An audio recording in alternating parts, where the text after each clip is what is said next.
नमस्कार दोस्तों, मैं धीरज कुमार निर्भय दिल्ली विश्वविद्यालय से।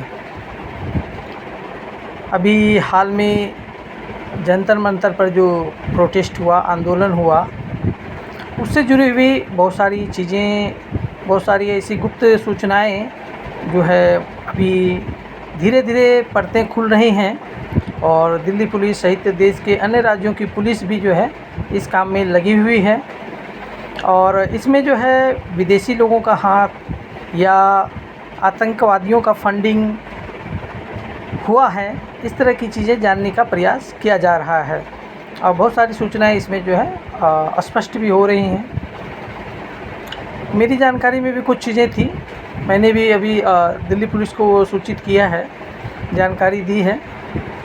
और जैसा कि मुझे पहले से ही आभास था कि बंगाल चुनाव के बाद यह जो घटना हुई या जो प्रोटेस्ट हुआ है, हालांकि नीट पेपर को लेकर यह आंदोलन था, लेकिन इससे देशद्रोहियों को एक अवसर मिला और विपक्षी पार्टियों को भी अवसर मिला कि जो है वह वर्तमान सरकार के ख़िलाफ़ या मूल रूप से मान लीजिए मोदी जी और अमित शाह के ख़िलाफ़ जो है अच्छे से आंदोलन को बढ़ा सकें और आंदोलन को हिंसक रूप दे सकें या अन्य तरह के जो हैं जिससे यह स्पष्ट हो सके, जिससे यह लगे कि सरकार जो है बहुत कमज़ोर हो चुकी है, वह सरकार जो है गिर जाए और ख़त्म हो जाए, यानी कि मोदी जी इस्तीफ़ा दे दें। तो उनको यह समझ में आना चाहिए कि भारत एक जो है बहुत बड़ा देश है। जिस प्रकार का प्रोटेस्ट जो है श्रीलंका में हुआ, बांग्लादेश में हुआ और नेपाल में हुआ, वो देश बहुत छोटे देश हैं। भारत देश एक बहुत ही विशाल देश है। आप अगर तुलना करें, बांग्लादेश की तुलना या श्रीलंका की तुलना या नेपाल की तुलना भारत के साथ करें, तो आप पाएंगे कि भारत की जनसंख्या जो है लगभग 1.5 अरब के आसपास है, 150 करोड़ के आसपास। और उन देशों की जनसंख्या जो है कितनी है, साथ ही साथ उन देशों का जो क्षेत्रफल है बहुत छोटा है, बहुत कम है। और इस तरह का जो आंदोलन है कि सरकार गिरा दिया जाए या सरकार को इस्तीफ़ा देने के लिए मजबूर कर दिया जाए, यह संभावना भारत देश जैसे विशाल देश के लिए संभव नहीं है, क्योंकि यह सरकार जो है लोगों के वोट देने से चुनी गई है, ना कि बांग्लादेशी घुसपैठियों के वोट देने से चुनी गई थी। तो यह समझना चाहिए। और जो बहुत सारे कॉन्सेप्ट हैं, मैंने कुछ साल पहले भी जो है मेरी जानकारी में एक आया था, लव जिहाद का मामला था और उसमें कांग्रेस पार्टी के लोग भी शामिल थे। और हालांकि मैंने प्रयास बहुत किया, लेकिन उसकी जानकारी मुझे मिल नहीं पाई और मैं उसमें कुछ खास कर नहीं पाया। लेकिन मुझे ये जानकारी थी कि उसमें कांग्रेस लोगों का हाथ रहा। मैं जहाँ का हूँ उस इलाके में भी जो है देश विरोधी गतिविधियाँ जो है लगातार कई सालों से बढ़ती जा रही हैं। हमारा जो इलाका है सीमांचल का इलाका है, सीमांचल के जो ज़िले हैं वहाँ बांग्लादेशी घुसपैठियों के कारण जो है बहुत तरह की समस्याएं हैं। नेपाल भी बहुत पास ही है, नेपाल, भूटान, बांग्लादेश, वहाँ से चाइना भी पास पड़ता है। इस प्रकार जो है कई देशों का जो है वह संपर्क का इलाका है। बांग्लादेशी आसानी से भारत में घुस जा रहे थे। पश्चिम बंगाल में हमें तो देखने को ही मिल रहा, पूरे देश में देखने को मिल रहा है। यहाँ तक कि रोहिंग्या जो बर्मा से भगाए गए, वो लोग भी हमारे देशों में भरे हुए अलग अलग जगहों पे आ गए, बस गए। सरकार को इस पे जो है कड़ाई से ध्यान देने की ज़रूरत है। बंगाल चुनाव अभी जो है भाजपा पार्टी ने जीता है, मोदी जी के नेतृत्व में जीता। मोदी जी ने जो जादू किया बंगाल में, वो पूरे देश के लिए देखने का विषय था। पूरी दुनिया ने उस चीज़ को देखा बंगाल में, जहाँ की मतलब कई सालों से जो है लगातार बृहद सालों से जो है संभावना अन्य लोगों का शासन रहा, जिसमें जो है बांग्लादेशी घुसपैठियों को बार बार यह मौका मिला और वो बांग्लादेशी जो है पूरे पश्चिम बंगाल को में जकड़ से लिया। और इस कारण से है, जब मैंने एक पोस्ट डाला था कि 800 सालों के उपरांत जो है बंगाल को इस्लामिक जो है आतताइयों से मुक्ति मिली। ये सब सत्य है। किसी भी आप बंगाली से पूछेंगे तो वो आपको स्पष्ट रूप से ये बता सकते हैं कि हाँ, ये सत्य है। आज़ादी के दौरान भी बंगाल में क्या क्या हुआ था और किस प्रकार का नुकसान हुआ हम सभी जानते हैं। एक बहुत बड़ा हिस्सा जो पूर्वी बंगाल था वो आज बांग्लादेश है। पहले पूर्वी पाकिस्तान बना था, उसी बंगाल से काटकर निकाला गया था। पश्चिम बंगाल बहुत छोटा सा है। आज का पश्चिम बंगाल आप देख सकते हैं। हालांकि उस पश्चिम बंगाल में जो है पहले बिहार भी था, झारखंड भी था, उड़ीसा भी था, ये सब मिलकर था। लेकिन जब आप बंगाल का मैप देखेंगे, आप जब पुराने बंगाल का मानचित्र देखेंगे तो आपको समझ में आएगा कि ये जो बंगाल था, बंगाल जो प्रांत था वो कितना बड़ा था। अंग्रेज़ों के कालखंड में भी बहुत बड़ा था, लेकिन अंग्रेज़ों ने जो है उसका विभाजन किया और सबसे ज़्यादा जो नुकसान हुआ वो बंगाल के लोगों का ही हुआ, बंगालियों का ही हुआ कि एक बहुत बड़ा हिस्सा जो है उससे कट के अलग हुआ। इधर जो आप देखेंगे पश्चिम की ओर देखेंगे तो पंजाब है। पंजाब का बहुत बड़ा हिस्सा ये भारत से अलग हुआ, काटकर जो है पाकिस्तान में चला गया। तो यही दो मुख्य राज्य रहे जिनको सबसे ज़्यादा जो है नुकसान हुआ। पंजाब के लोग तो स्थिर हुए, खड़े हुए, लेकिन बंगाल के साथ ऐसा नहीं हुआ। बंगाली उस रूप में खड़े कभी नहीं हो पाए जो वो हो सकते थे। कारण यह रहा कि बांग्लादेशी और बहुत सारे जो लोग कट्टरपंथी लोग थे वो बांग्लादेश गए ही नहीं।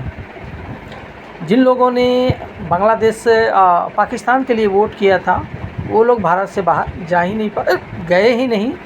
जिसके कारण जो है आज हमें भी बहुत सारी चीज़ें देखने को मिलती हैं, पूरे देश में देखने को मिलती हैं। सरकार इस प्रयास में है कि जितने भी बांग्लादेशी भारत में अवैध रूप से रह रहे हैं, घुसपैठी के रूप में हैं, उनकी पहचान की जा सके, रोहिंग्याओं की पहचान की जा सके, उनको देश से बाहर निकाला जा सके। और पूरे देश में यह कार्रवाई चल रही है। यह बहुत ही अच्छा है क्योंकि भारत की सुरक्षा के लिए जो है बहुत ही दिनों से जो है हम लोग एक व्यवस्था देख रहे थे, जो व्यवस्था स्पष्ट नहीं थी। क्योंकि बांग्लादेशी घुसपैठी हमारे देश में घुसे पड़े हैं। हमारे देश के अंदर भी बहुत सारे ऐसे लोग हैं जो अलगाववादी विचार रखते हैं, जो कट्टरपंथी विचार रखते हैं और जो बारंबार जो है किसी न किसी तरह देश को नुकसान पहुंचाते रहते हैं। पाकिस्तान का तो हम सभी जानते ही हैं।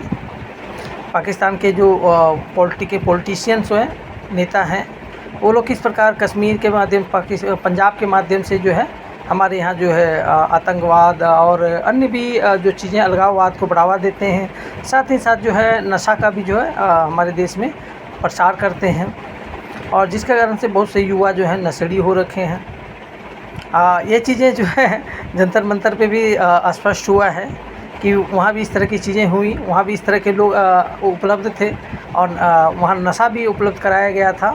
और बहुत सारे जो आपने लड़कियों के कमेंट सुने होंगे जो मोदी जी के विरोध में थे, जो मोदी जी के ऊपर कटाक्ष कर रहे थे, उन बेशर्म लड़कियों को भी ये पता नहीं था कि वो कह क्या रही हैं।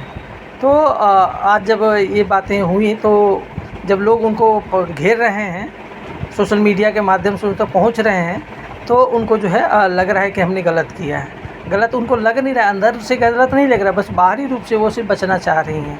लेकिन यह है कि उनका चेहरा जो है पूरा देश देख लिया है, पूरा देश जान रहा है कि किस प्रकार के लोग हैं, किस प्रकार की ये लड़कियां हैं जिन्होंने जो है हमारे देश के प्रधानमंत्री के खिलाफ़ अभद्र जो है टिप्पणियां की, अश्लील टिप्पणियां की, अश्लील बातें प्रचारित की। तो खैर ये पूरा देश देख रहा है और पूरा देश उनको पहचान भी रहा है। लेकिन देश की सुरक्षा के लिए, देश की एकता अखंडता के लिए जो चीज़ें ज़रूरी हैं उस पर हम लोग जो है को है ध्यान रखना है। और यह मैं सबसे अपील करना चाहूँगा कि कहीं भी कुछ भी संदिग्ध लगे तो आप अपने निकटतम पुलिस को ये सूचना ज़रूर दें कि किसी भी प्रकार की अप्रिय घटना ताकि ना हो सके। और अभी हमारा जो है 15 अगस्त आने वाला है। हालांकि हमारे देश का स्वतंत्रता दिवस है, और इस दौरान जो है अलगाववादी और देशद्रोही लोग, आतंकवादी लोग जो हैं कुछ घटनाएं करने का प्रयास करते हैं। इसलिए हम सभी जो हैं अपने देश के रक्षक बने और अपने कान, नाक और आँखों को खुला रखें। किसी प्रकार की संदिग्धता आपको नज़र आती हो कहीं भी कुछ भी, तो आप अपने निकटतम पुलिस को सूचित करें ताकि वह जो है इसकी जांच करे और अगर उस प्रकार की चीज़ें हैं तो उसको नेस्तनाबूद करे, वैसे लोगों को गिरफ्तार करे। मैं जहाँ का हूँ मनिहारी में, वहाँ भी जो है अभी जो श्रावणी मेला चल रहा है उसमें भी मुझे कुछ जानकारी में आई कि वहाँ घाट पर भी जो है जो लोग हैं उन लोगों ने जो है कुछ गलत किया। हालांकि दूसरे धर्म के थे, तो मैं उनसे यही कहूँगा कि इस तरह की चीज़ों से बचो। अन्यथा चूँकि जो मनिहारी है, मनिहारी में रोज़गार की जो बातें हैं वो कम हो चुकी हैं, रोज़गार के जो साधन हैं वो कम हो रहे हैं। और अगर आप साथ में रहना चाहते हो, साथ में रोज़गार करना चाहते हो, तो आपको जो है संयमित होना चाहिए और सबको साथ लेकर चलने वाला होना चाहिए। ईर्ष्या, द्वेष, किसी से घृणा करने का प्रयास ना करें और जो है देश की एकता अखंडता के लिए काम करें। अन्यथा जो है द्वार खुला हुआ है, आप वहाँ आसानी से पहुँचा दिए जा सकते हैं। और मैं उन लोगों से भी अपील करूँगा कि जो लोग इन चीज़ों में इन्वॉल्व रहते हैं, जो लोग ऐसी चीज़ें में जो है शामिल होते हैं, तो थोड़ी कट्टरता अपना जो है स्थिर रखें, कट्टरता ना दिखाएं किसी चीज़ में, क्योंकि कट्टरता का जवाब जो है धुरंधर मूवी आपने देखी होगी कि धुरंधर मूवी की तरह ही आजकल कट्टरपंथ दिखाने वाले को, कट्टरता दिखाने वालों को जवाब दिया जाता है। और यह देश के लिए बहुत ही ज़रूरी है कि देश की एकता अखंडता और देश को मजबूत बनाने के लिए, देश की सुरक्षा के लिए जो है धुरंधर की तरह ही जो है जवाब देना ही पड़ेगा। और इस तरह की चीज़ें हैं, तो किसी भी प्रकार की जो है देशद्रोही वाली विचार अगर किसी के मन में हो तो उस चीज़ों को जो अपने अंदर दफन कर लो, ख़त्म कर लो और देश के लिए, देश के साथ आगे बढ़ने का प्रयास करो। नहीं तो अगर रास्ता दिखा हुआ है, बांग्लादेश का बॉर्डर खुला रहता है, उधर जा सकते हो, इधर पाकिस्तान भी जाया जा सकता है, कहीं भी जा सकते हो। लेकिन देश के विरुद्ध जो है, देश के खिलाफ़ जो है मुँह अपना मत खोलो। सोशल मीडिया पे निगरानी है और हमारी भी नज़र रहती है और मुझे जो भी मिलता है मैं उसकी रिपोर्ट कर देता हूँ और पुलिस में भी रिपोर्ट करता हूँ। बचने में किसी को नहीं देने वाला और ना ही कोई बच पाओगे। ठीक है, हमारा जो सीमांचल है वह सुरक्षित रहे, एकता अखंडता वहाँ बनी रहे। अन्यथा किसी प्रकार की कट्टरता दिखाने का प्रयास करोगे, किसी प्रकार की हिंसक बातें करोगे तो उसके लिए दरवाज़ा खुला है। और अब जो है किसी प्रकार की जो है मतलब मर्सी नहीं की जाएगी। यह कि मतलब हम लोग साथ रहें या किसी प्रकार रहे हैं तो उस प्रकार का कोई भी मर्सी वाली कहानी नहीं होगी। तुम्हारे प्रति जो है टिट फॉर टैट का जो नियम है उसको लागू किया जाएगा। धन्यवाद। धीरज कुमार निर्भय, दिल्ली विश्वविद्यालय से।